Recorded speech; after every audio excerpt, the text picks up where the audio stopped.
before we start, we are in the chapter of Karma Yoga. You all know that. So if somebody says you are attending this Gita sessions, what is Karma Yoga? So what is the answer we must give? Okay, Krishna said in chapter 2, Karmanyevadhikaraste, then he said Yogastha Kur Karmani, Niyatam Kuru Karmatvam. So all these things is not needed. If we have to say in one word, what is Karma Yoga? It is just equanimity in doing your duties, in doing the dharmic duties.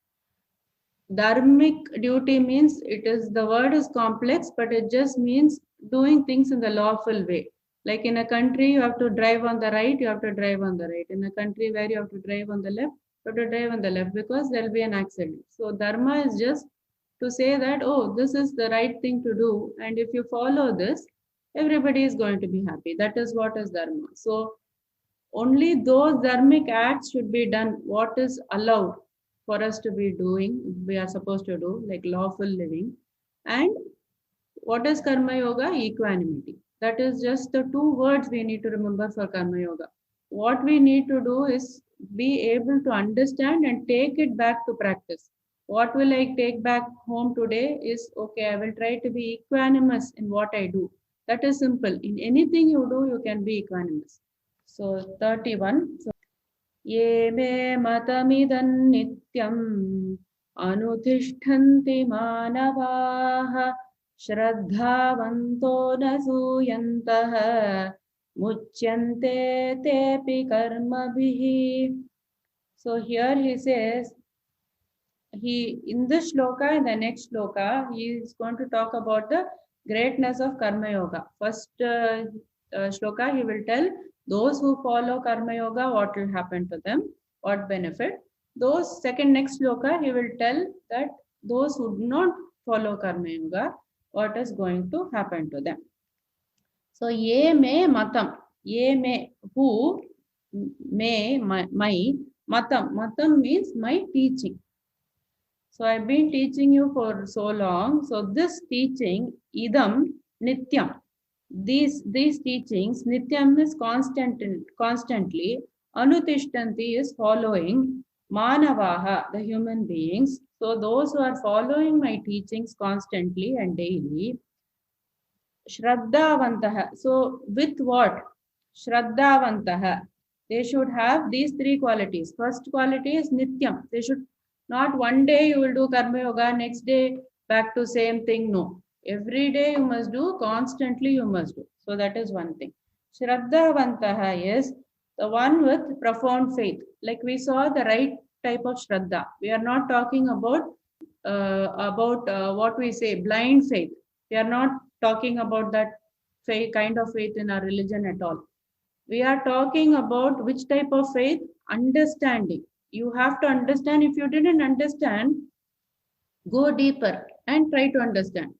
But not say that, oh, this is all wrong, oh, this is incorrect, or I don't have belief. Not like that.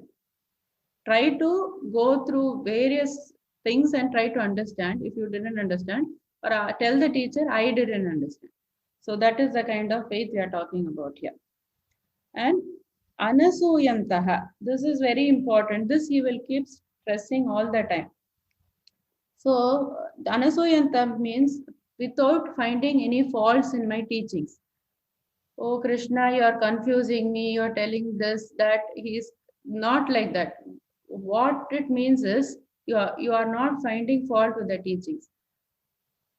The most common thing that people will say is when they start to read the Gita, it is all very nice, I find peace when I'm reading.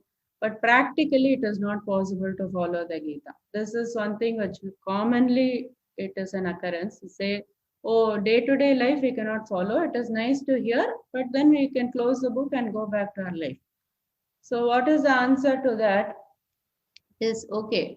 There is person with diabetes. So he goes and he tells this doctor, oh, looks like I have diabetes. The doctor checks, yes, you have diabetes. So he says, okay, tell me about your eating habits. So he says, oh, in the morning I have 2 laddus. And then the afternoon I have like one cup of halwa and everything. He says, no, it is very practical for me because morning I have the box of laddu and I can just eat it. No, it is very easy for me. I don't want to make breakfast. Said, okay, then live with diabetes or cure yourself. If you want to cure yourself, then what you think is practical is not working out. That's why you have come. There is something in you which you feel is lacking, even if you have achieved everything.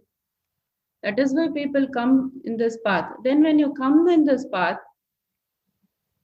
just like everything else in life, you want to do your college degree, you go there, oh, that lectures are so boring. Then you want to go to work, oh, they are extracting so much work out of me. Then I want to get married, husband or wife is not okay. Everything we will go in there and then find a fault and just don't want it. When we want it, then we don't want it. Just like that, this spiritual teaching should not become like that. You want it, you must go deep in it and you must use it because it is for the benefit. Just like the doctor will say, you want to cure yourself, stop eating the laddus. So, what you think is practical, if it is not working out, then you must try to do what they have told us spiritually. If it is working out, well and good. If you have nothing to complain about, you are perfectly fine with your life, you are good, that is fine. But it is not for them anything. They are not gaining anything. It is for us to follow so that we cure ourselves. That's the only thing. So if it is not practical, we must see how we will make it practical. That's why Krishna says that you should not find fault with this teaching and we should try to follow it. So anasuyantaha, he will keep repeating this again and again because this teaching is there to help you to come out of all this bondage. So anasuyantaha, and then the palan what they will get, muchyante karma bihi. You want to get rid of the karma, you want to get rid of the punya papa, you want to get rid of this cycle, then follow this teaching. That is the message. General translation is, those who abide by these teachings of mine with profound faith and free from doubts are released from the bondage of karma. Sloka number 32. Ye tve tadabhyasuyantaha nanutishtanti me matam sarvajnana vimudham stan vidhi nashtana chetasaha. So here he is telling about those people who are not following the teachings. Ye tu should come first, but ye, those people, ye tat, this is talking about the teachings, abhyasuyantaha. So abhyasuyantaha meaning what? The opposite of anasuyantaha we saw in the last shloka, which means abhyasuyantaha is finding faults. Anasuyantaha is not finding faults. The good people, the good students. Abhyasuyanta, the notorious students who are finding the faults. Nanutishtanti me mata. Na anutishtanti. They do not follow my teachings. Matam is the teaching. Sarvajnana vimudham tan. Sarvajnana. So all types of knowledge, vimudhan, they are deluded. They, tan is they are deluded from all types of knowledge. Vidhi, no, nashtana achetasaha. Know that they are ruined. Nashtan achetasaha is they are devoid of any discrimination. So those who find faults with my teachings, they do not have any knowledge and are devoid of discrimination. They disregard these principles and bring about their own ruin. So he is saying, okay, those who are following my teachings, they are liberated. Those who are not following my teachings are ruined. So now the question is there. Okay, Krishna, why can't you make everybody do in the good way? You know that people are not going to follow this teaching. Why can't you? You are God. Why can't you tell people to do the correct things? Why should they follow your teachings? For that, the answer is no. There is something called free will that has been given to everybody, and that is what will be exercised. I will just say that this is good and this is bad. And that is up to everybody to follow or not follow. This is for their own good. If they don't follow, that's okay. They will go to ruins. Then they will realize, oh, maybe this was the wrong path. Then they will come back. So that is the law of our philosophy. That okay, they have to do it with their own will. So that is the shloka number 32. 33. Again, we are going to one important shloka. This what we encounter every day in our lives, like why we are not able to change others, that is big question. Why can't we change anything about others? And also very importantly, why we can't change anything about ourselves. So two shlokas, but it has to be read together. We'll see it separately, but actually if you stop at 33, it will give the wrong meaning. 33 and 34 give you the correct meaning. So shloka number 33. सदृशं चेष्टते स्वस्याः प्रकृतेर्ज्ञानवानपि प्रकृति यान्ति भूतानि निग्रहः किं करिष्यति. So like Gopal asks, so actually this prakritim is the word. Prakriti, when you are reciting, it is prakriti yanti, like that it will become when you are reciting, because the ya will come there, the anuswara, and the king karishyati, kim will become nigraha king karishyati. So sadrisham means accordingly, according to what we will say, according to their own prakritis they want to say later. Accordingly, cheshtate. Cheshtate means they act, swasyaha, by their own, prakritehe, modes or nature. So everybody is acting according to their own modes or nature. Jnanavanapi, even the jnanis, they are acting only according to their own nature. So prakritim yanti bhutani. Prakritim, this nature, yanti, follow bhutani, all living beings. Then nigraha, repression, kim, what, karishyati, will do. So the question here, the nigraha kim karishyati means what will the repression or the suppression do? It is not a question, it is an objection. So what he is trying to say is, everybody is acting according to their own nature, including the jnanis. Okay, so all these bhutas, all the living beings are following their own natures. Then what can suppression do? So this shloka, why don't people follow karma yoga? That is what we ask, right? Why then you are telling this is good, this is bad? Then why don't people follow karma yoga? So, and even when people want to do, they can't do it. Why can't they not do it? And why is it that we are not able to change people? For us, even if we can't change ourselves, is no big problem. We want to change the other person. That is our major problem. We really want that other person to change. So why we are not able to do that?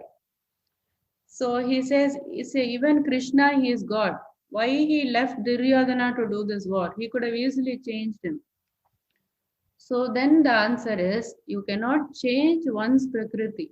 We are all coming from so many vasanas. We have just accumulated all this and we have come into this world. And like in a family, we are there. Totally, we cannot meet eye to eye on some issues. Totally different people, husband, wife, children. Why? Because we are all in the same family, same environment. We believe like, oh, our thinking should be the same.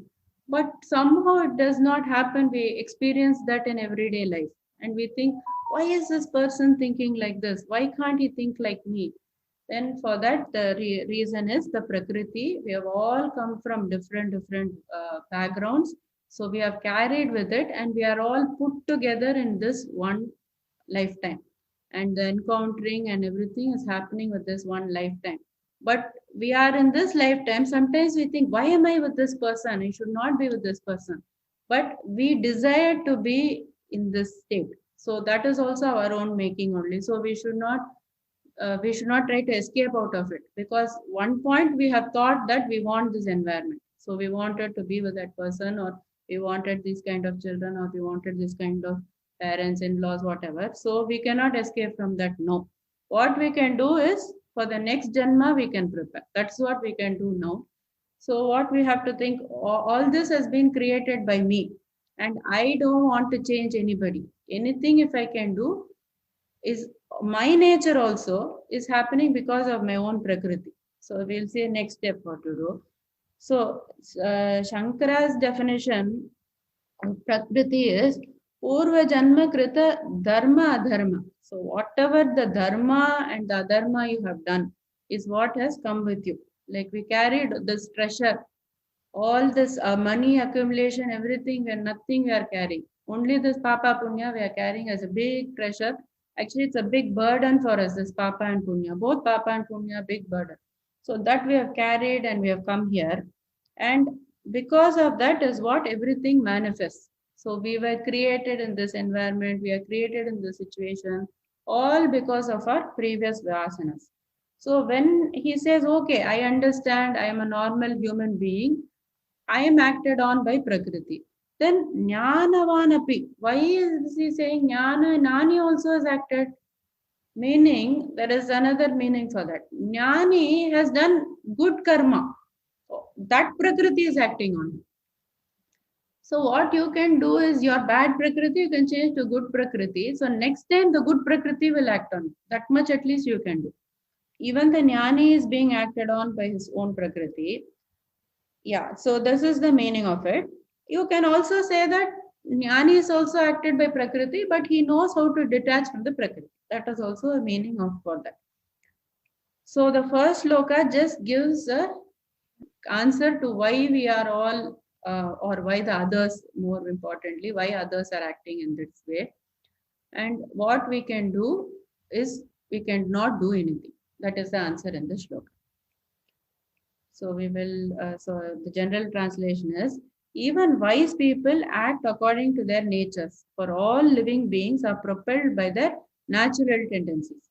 What will one gain by repression? So this, what will one gain by repression is not a question, it is an objectionary statement.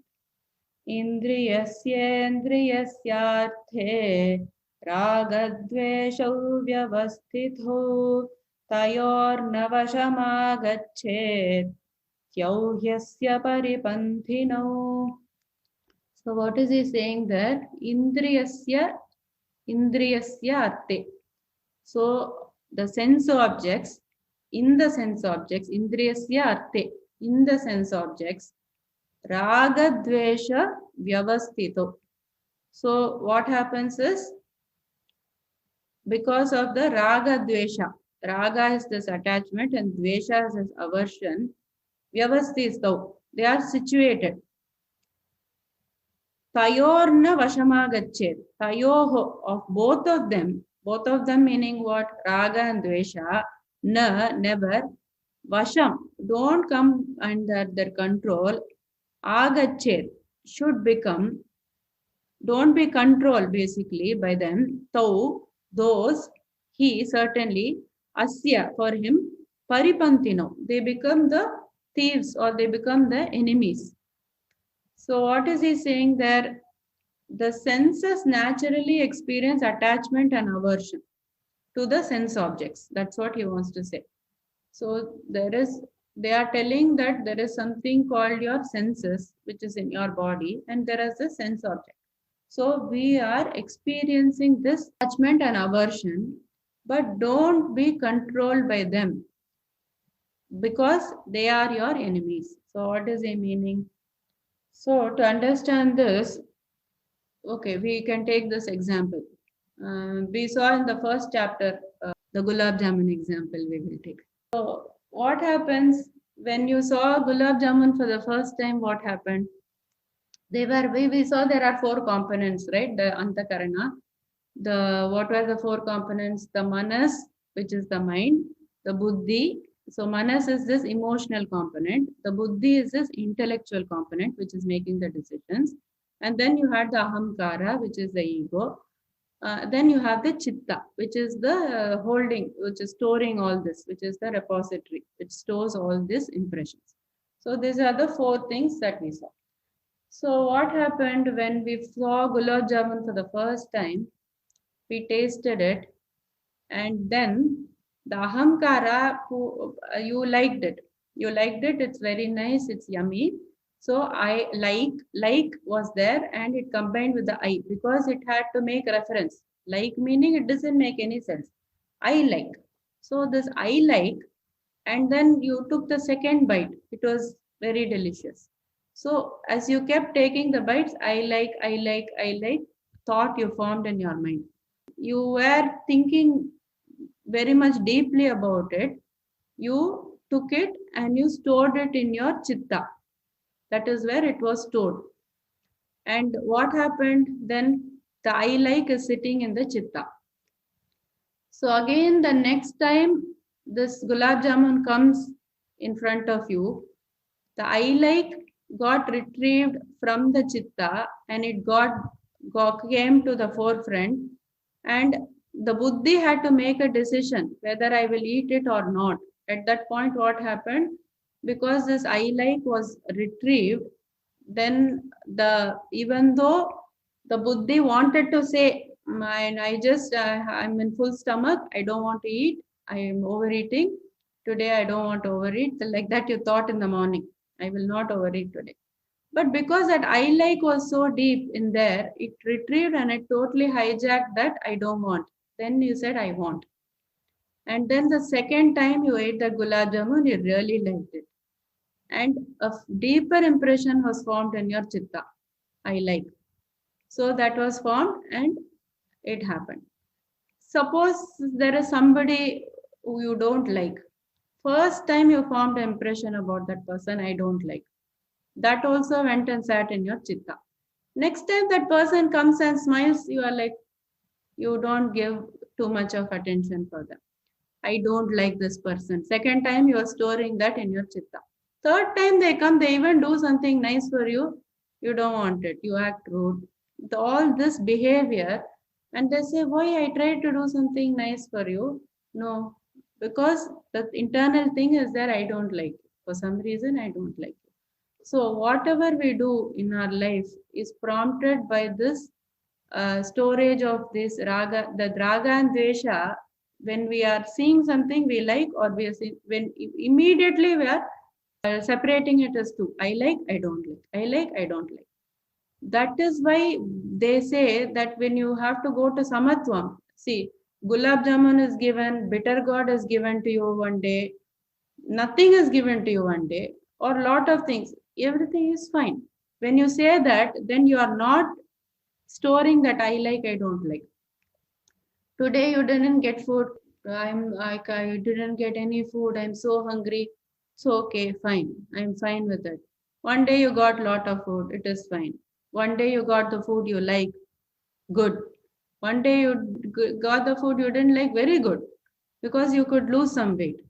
So that way, if we think that everything is good, it's fine, then we are not unnecessarily storing these impressions. That is what they want to say.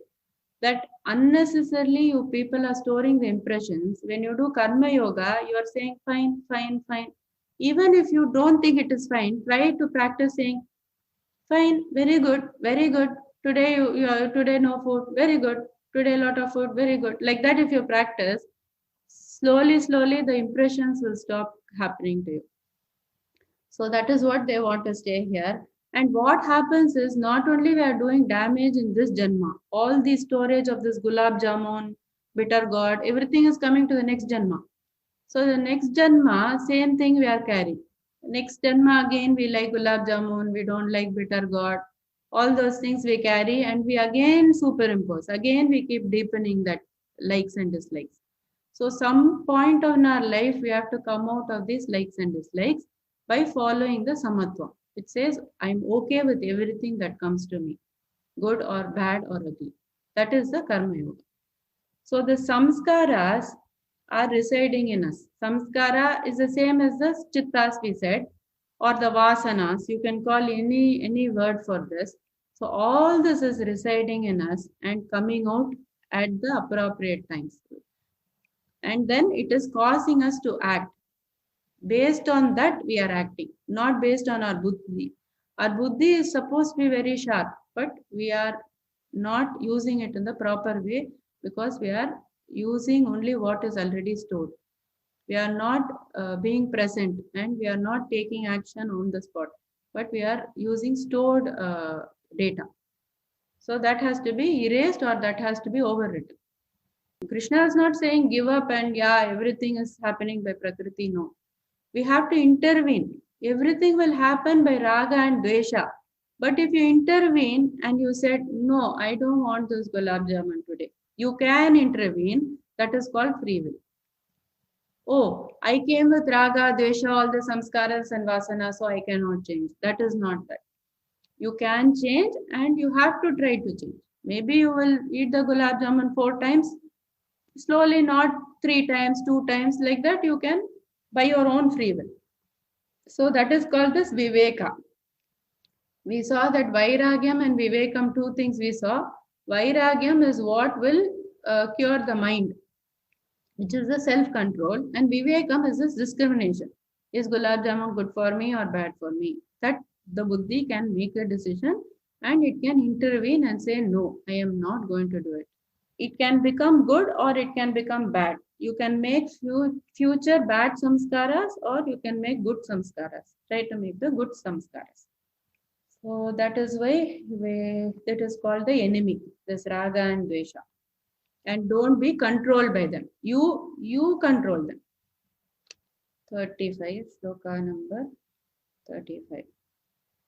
Shreyan swadharmo vigunaha paradharma swanushtitat swadharme nidhanam shreyah paradharmo bhayavaha. So this is a very famous shloka that people will often quote. So Shreyan Swadharmo Vigunaha. So Shreyan, better Swadharma, do your own things, Vigunaha, which is full of faults. Even if it is full of faults, try to do it. Paradharmat Swanushtitat. Paradharmat is doing some other duty. Su Anushtitat. Even if you do it perfectly, Su Anushtitat, it is not correct. Why? Swadharme, in one's own duties, Nidhanam Shreyah. Even death is better. Nidhanam is means death. Shreyah means better. Paradharmat Bhayavaha. Bhayavaha. By doing another person's duty even perfectly, it is with fear. It is fraught with fear. It is comes with fear. So the general translation is, it is far better to perform one natural prescribed duty, even though it is with faults, than to perform another one's prescribed duty very perfectly. In fact, it is preferable to die in the discharge of one's duty than to follow the path of another, which is fraught with fear and danger. This is also a part of Karma Yoga. So what he is saying is, Arjuna, what you people keep doing is the grass is always greener on the other side. So if I don't want to do mine, maybe if I do the other person's duty, it is nice, something like that. Or in Arjuna's instance, it is, I want to leave this battlefield. I want to take up sannyasa. So he says, no, Arjuna, your duty, you came to this battlefield. You said you wanted to do this war. And it is your duty to fight for your brothers and to do this war. So don't think about sannyasa and don't delude yourself, because if you do your own duty and you have death in your hands, that is still better than taking up sannyasa and doing it perfectly. That's what he wants to say, is even when you have like these 4 phases of our life that we talk about, the brahmacharya, then you have the grihastha ashrama, then vanaprastha, Then you have the sannyasa. So the 4 phases. So when we are in one phase, we always think the other phase is much better. When people are bachelors, or when they are like not married, okay, we want to get married, we want to settle down. When we go there, that we don't want to do properly. Then okay, I wish that one day I will be without cooking, and I will be relaxing, and I will meditate, and I can do all the shlokas. Then you go to this vanaprastha, then there you don't want to. You will think about your kids, you will think about your grandkids, then you will think which school they are going to, are they studying well. So there also you are not doing anything properly. Then of course, those kind of people go to sannyasa, then it will be the same story. So what he wants to say is, whatever you are doing, do it properly. Don't think about the other person's duty or how nice it will be when I'm in this phase of life. When that phase of life comes, you have to do what is needs to be done. At that point, you have to be alone. Now you have to be with doing your things, cooking, cleaning, whatever it is. Do it. Do it properly. Don't grumble. Don't say no. I want time for myself. When God gives you time for yourself, then go. Don't look back. Don't go into all this muddle of looking after the grandchildren and trying to feed them and do all that. So then we are wasting our whole life. In that part of a life, do that part of it. That's all. Then move on. So you have to, like in a ladder, how you will go and you will, now if you look back, you will fall down. So you have to go one step at a time, and you have to keep climbing up. No, nowhere you will stop means that's all. You are not climbing up. So like that, each phase of your life, don't try to do another duty very perfectly. Whatever God has given you today, do it properly. Then we will see. He himself will give you the promotion. Then that phase you will do well, and then you will move on and so. So this is also a part of Karma Yoga. Doing your one's own duty is a part of Karma Yoga. Not doing another person's duty is also a part of Karma Yoga. So Arjuna, don't become a sannyasi. Now do this war. When the time will come, you will become a sannyasi. That time, okay, you do that. But now is not the time. Shri are going to another one interesting part, where which will be practical use to all of us. So Arjuna has this question. Arjuna uvacha अथ केन प्रयुक्तोऽयं पापं चरति पूरुषः अनिच्छन्नपि Varshney बलादिव नियोजितः. Arjuna uvacha. Arjuna said, Atha kena. Then, kena. By what? Prayuktaha. Prayuktaha meaning impelled. He is just as though being forced by something or being pushed by something. Prayuktaha, I am one person. Papam. Papam is the sins. Charati is he is committing. Purushaha, a person. So this person, one person, why is he, by what is he impelled, or what is forcing him to commit this papa? Anichan. Anichan meaning he is unwilling to do it. Api Varshneya. Api even. Varshneya is he is referring to Krishna, who belongs to the Vrishni clan. Varshneya. Balat. By force eva, as if Niyojitaha, engaged. So the general translation is, why is a person impelled to commit sinful acts, even unwillingly, as if by force? O Krishna. So Arjuna's question is, why Krishna? If even if one person does not want to act in a bad way, then why does he act? You talked about this Prakriti and you said I can come out of this Prakriti and everything. But suppose I didn't want to eat that gulab jamun, why am I eating it? Why am I propelled to eat it? Why am I doing all these things? Or why is the other person doing all these bad things? Even though he doesn't want to, he is not doing out of his liking. But sometimes you feel like doing certain things. So why is he doing it? That is the question. So the result of papa is what? Dukkha. The result of punyam is the sukham. So papa and punya are related to sukham, dukkam, same way, they're synonymous.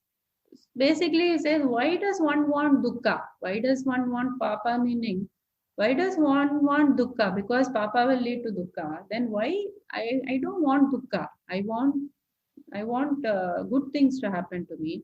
Then why am I impelled? Why am I impelled to act in the way that I act? As though somebody is forcing me, somebody is pointing this knife and saying you have to act like this.